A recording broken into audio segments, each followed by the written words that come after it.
Justice entered Mr. Joe Sterling's office with excitement, thinking he was finally getting a promotion after years of hard work and dedication to the company. Instead, Mr. Joe quietly slid a document across the desk. "Sign it." Justice frowned. "So what is this?" "Read it." Still smiling, Justice picked up the papers, expecting it to be his promotion contract, but the smile on his face slowly disappeared. His eyes widened. Then he looked back at his boss in disbelief. "Marriage? You want me to marry your daughter?" Mr. Joe nodded. "You have 3 days to sign it." Justice let out a nervous laugh. "Sir, this has to be a joke. I'm just your employee. I've never even spoken to your daughter." Mr. Joe's expression remained cold. "This isn't a request. It's your only option." Justice slowly placed the papers back on the desk. "With all due respect, sir, I can't marry someone I don't love." Mr. Joe leaned back in his chair. "I knew you'd say that." He pressed a button on his desk. The office door opened. 2 men in black suits walked in carrying another file. Mr. Joe pushed it toward Justice. "Open it." Justice did. His heartbeat stopped. Inside were photographs of his mother, his younger brother, his house, and copies of every detail about his life. Mr. Joe looked him straight in the eyes. "Now, let's discuss what happens if you refuse." Justice's hands began to tremble. He looked at the photographs again. His mother leaving church, his younger brother on his university campus. Even his small family home had been photographed from different angles. He slowly raised his head. "You've been following my family." Mr. Joe calmly folded his hands on the desk. "I've been protecting my investment." Justice's voice grew louder. "My family has nothing to do with this. They do now." Justice slammed the file shut. "No, I won't do it. I'd rather quit." Mr. Joe smiled. "I expected that answer." He picked up a remote and switched on the television mounted on the wall. A live security camera appeared on the screen. Justice froze. It was his mother. She was watering flowers outside their house, completely unaware she was being watched. Mr. Joe lowered the volume. "Your mother leaves home every morning at exactly 8:15. She attends Bible study every Wednesday. Your brother finishes lectures at 4:30. He usually walks home alone." Justice felt his legs weaken. "What do you want from them?" "Nothing," Mr. Joe replied calmly. "As long as you marry my daughter." Justice's fists tightened. "If I refuse," Mr. Joe looked him dead in the eyes, "I lose my empire. You lose your family." Silence. Justice couldn't believe the man he had respected 4 years was threatening the people he loved. His voice cracked. "Why me? Out of thousands of men, why me?" Mr. Joe stood up and slowly walked toward the window. "Because my daughter trusts no one. She hates wealthy men. She hates men who chase power. But you." He turned around. "You're the only honest man I've ever met." Justice laughed bitterly. "So your solution is blackmail?" "My solution," Mr. Joe said quietly, "is survival." Before Justice could respond, the office door opened.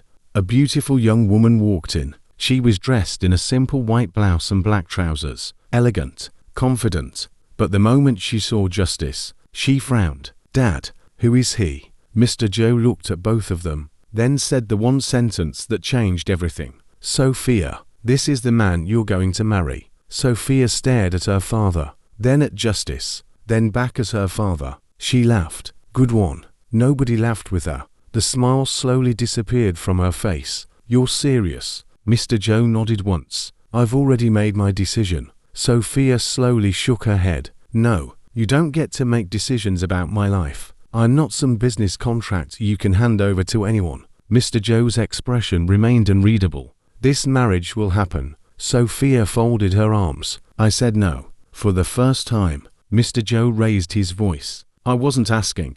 The office fell silent. Justice stood there awkwardly, wishing he could disappear. "This doesn't concern me anymore." He placed the marriage contract back on the desk. "I'm sorry, sir. I respect you, but I can't marry your daughter." He turned toward the door. "Take one more step," Mr. Joe said quietly, "and your family's lives change forever." Justice stopped. His hand remained on the doorknob. Without turning around, he asked, "What exactly are you hiding?" Mr. Joe remained silent for several moments. Then, he opened another drawer. This time, he didn't pull out photographs. He pulled out a thick black folder marked "Strictly Confidential." Justice frowned. Mr. Joe slowly opened it. Inside were newspaper clippings, photos of cargo ships, luxury warehouses, private jets, bank transfers worth hundreds of millions of dollars. Justice's eyes moved from one document to another. This isn't Sterling Group.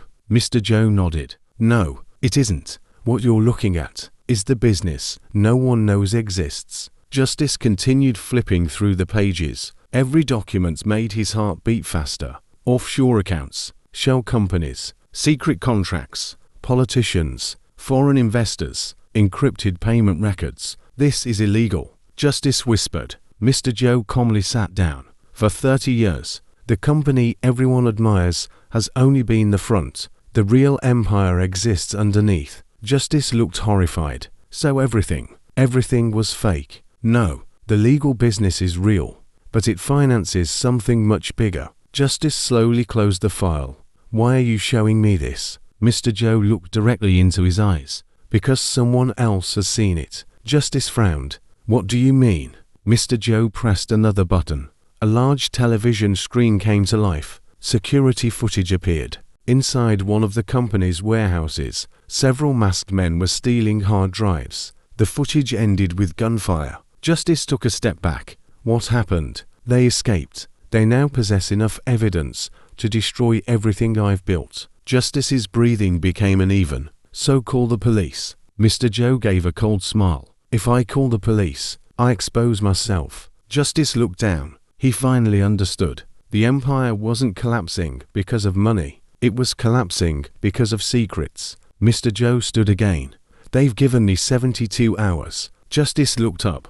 To do what? Transfer control of the empire. Justice frowned. Transfer it to who? Mr. Joe didn't answer immediately. Instead, he walked toward a large family portrait hanging on the wall. It showed him standing beside Sophia when she was much younger. His hand rested gently on her shoulder. My daughter is the sole legal heir to everything I own. Justice nodded slowly. So if I die tomorrow, every legal company, every private account, every hidden business belongs to Sophia. Justice finally understood. They're coming after her. Mr. Joe nodded. They've already tried twice. Justice looked toward Sophia. She stood frozen. Dad, what are you talking about? Mr. Joe sighed deeply. I've lied to you your entire life. Sophia's eyes began to fill with tears. You told me Mom died in an accident. Mr. Joe lowered his head. She didn't. The room became painfully quiet. Sophia's voice trembled. What? Mr. Joe struggled to continue.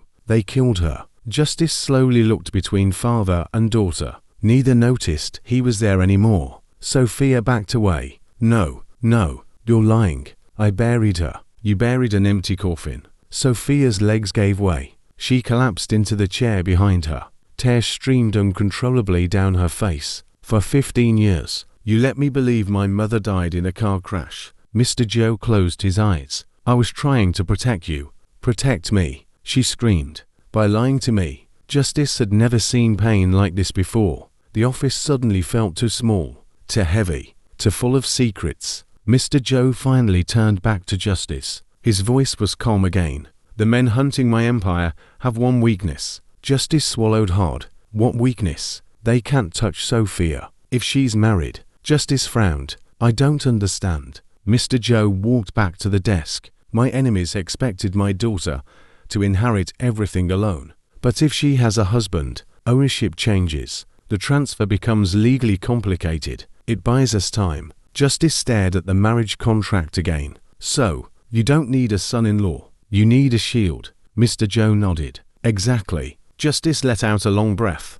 And after the danger is over, Mr. Joe looked out the window. I'll grant both of you a divorce. Sophia immediately stood. No, I won't marry a stranger just because your empire is falling apart. Mr. Joe's expression darkened. If you don't, you'll both be dead before next week. The words hung in the air. Neither Justice nor Sophia could tell whether he was warning them or threatening them. Justice looked at Sophia. She looked just as trapped as he was. For the first time since entering Mr. Joe's office, he realized she wasn't the enemy. She was another victim. Justice slowly picked up the contract again. If I sign this, my family is safe. Mr. Joe answered without hesitation. They'll never have to look over their shoulders again.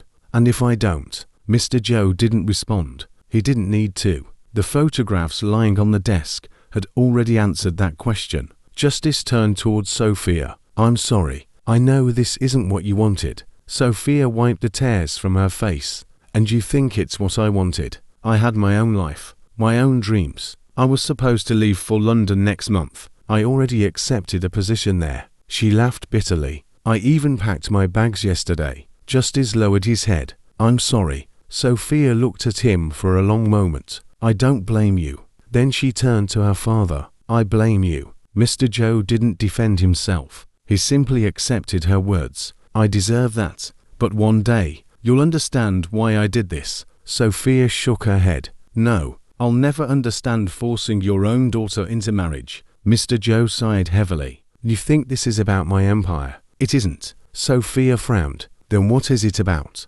Before he could answer, his phone rang. He looked at the screen. The color drained from his face. He answered immediately. "Talk to me." The voice on the other end spoke rapidly. Mr. Joe's expression became darker with every second. "What? When? How many?" Justice and Sophia exchanged worried glances. Mr. Joe slowly lowered the phone. His hands were trembling. "They've struck again." Sophia's heart pounded. "What happened?" "Our warehouse in Chicago is gone." Justice frowned. "Gone. They burned it to the ground." Silence. Mr. Joe continued. "And they left a message." "What message?" He looked directly at Sophia. "They said, the next fire won't be a warehouse." Sophia's breathing stopped. Mr. Joe's phone vibrated again. Another message. He opened it. It was a video. Without saying a word, he handed the phone to Justice. Justice pressed play. A masked man appeared on the screen. Behind him, several armed men stood inside what looked like an abandoned factory. The masked man smiled into the camera. "Good evening, Mr. Sterling. I hope you enjoyed the fireworks." He held up a photograph. It was Sophia, taken only hours earlier, outside the company building. Justice felt a chill run down his spine. The man smiled wider. "You have 48 hours. Marry your daughter, transfer the empire, or we'll bury her beside her mother." The screen went black. Nobody spoke. The silence was suffocating. Justice slowly handed the phone back. This isn't blackmail anymore." Mr. Joe nodded. "It's war." Just then, the office lights suddenly went out. Darkness swallowed the room. Sophia gasped. "What happened?" Emergency lights flickered on. Red, blinking. An alarm echoed throughout the building. The office door burst open. Mr. Joe's head of security rushed inside, breathing heavily. "Sir, they're here." Mr. Joe's eyes narrowed. "Who?" The guard swallowed hard. "The men from the video. They've breached the building." The office door slammed against the wall. 4 masked men stormed inside with assault rifles. "Nobody move." Justice instinctively pulled Sophia behind him. Mr. Joe didn't flinch. One of the gunmen laughed. "So this is the great Richard Sterling. I expected more." Mr. Joe smirked. "I expected better shooters." A hidden sniper from the rooftop fired.